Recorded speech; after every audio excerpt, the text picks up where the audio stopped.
Joshua, hindi pa inilalabas ang El Nino Alert Level mula sa Pag-asa ay ramdam na ng ating mga kababayan dito sa Quezon City ang mainit na panahon, lalo na pagsapit ng katanghalian. Kanya-kanya naman sila ng pamamaraan para maibsan ang alinsangan. Joshua, gayon din yung ngayon pa lang, nagtitipid na sila ng tubig.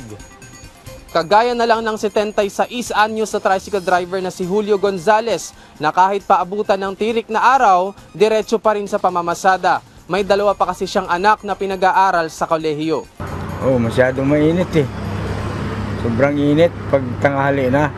Nangangamba man siya sa epekto ng mainit na panahon sa kalusugan, iniinda niya na lamang ito dahil kailangan talagang kumayod. Tubig lang, inom ng tubig eh. Nagpapaypay lang. Papaypay lang ng karton. Pagtitipid naman ang naiisip ni Monica Paraon na tagahugas ng pinggan sa karinderya. Para kay Monica, malinaw pa sa tubig ang kahalagahan ng bawat patak.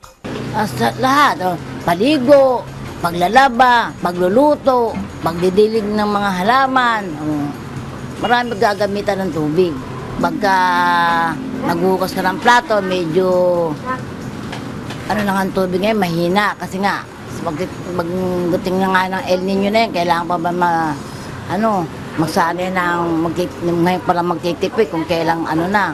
Dagdag pa ng ginang, isang beses sa 2 linggo ang kanilang paglalaba at ang mga gripo ay nakakandado para hindi paglaruan ng mga bata. Matapos iakyat sa El Nino Alert Level ng Philippine Atmospheric, Geophysical and Astronomical Services Administration, El Nino Southern Oscillation o Pag-asa ENSO Alert and Warning System ang sitwasyon ng nararanasang mainit na panahon. Mas tumaas kasi ang tiyansang magkaroon ng drier than usual na kondisyon ng panahon sa iba't ibang bahagi ng bansa.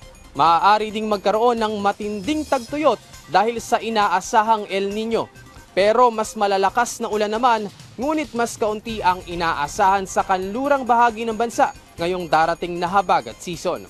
Naglabas naman ang DOST Pag-asa ng ilang paalala ngayong mainit na panahon kagaya ng palagi ang pag-inom ng tubig at magpayong kapag nasa labas. Naglalabas din sila ng heat index and forecast monitoring na makikita sa kanilang website. Dagdag pa rito, malaki ang maaaring maging epekto ng El Nino sa iba't ibang sektor ng lipunan, lalo na sa sektor ng agrikultura. Kaya sinisiguro ng ahensya na nakikipag-ugnayan ito sa iba't ibang departamento ng pamahalaan upang umantabay sa araw-araw na pagbabago ng panahon. Joshua, pinapaalalahanan din ng ating mga kababayan na palaging tumutok sa mga balita para malaman nila yung weather update. Pwede niyong bisitahin ang DOST Pag-asa official Facebook page. Stay hydrated and stay updated. Joshua? Maraming salamat, J.M. Thompson.